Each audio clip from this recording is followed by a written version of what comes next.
నమస్కారం. Please do subscribe AP power news. Anakapalli Vasantha chemicals లో reactor పేలి ఒక వ్యక్తి మృతి. అనకాపల్లి జిల్లా అచ్యుతాపురం ఏసీజెడ్ లో గల వసంత కెమికల్స్ కంపెనీలో ఈ రోజు ఉదయం 8 గంటల సమయంలో 3వ ఫ్లోర్ PB6 బ్లాక్ లో ఉన్న రియాక్టర్ పేలడంతో అక్కడే ఉన్న ప్రదీప్ రౌత్కు తీవ్ర గాయాలయ్యాయి. దీంతో ప్రదీప్ రౌత్ను అనకాపల్లి ఎన్టీఆర్ హాస్పిటల్కి తరలిస్తుండగా మార్గ మధ్యలో చనిపోయాడు.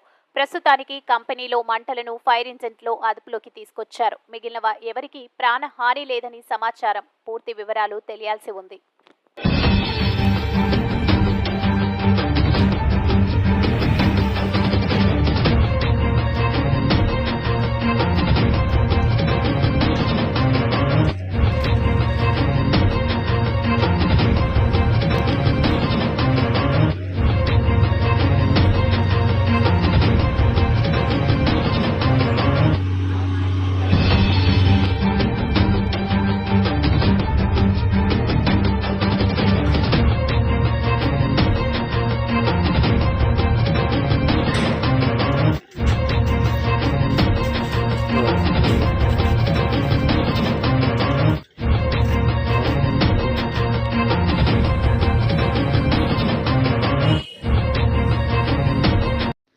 Please subscribe our channel AP Power News.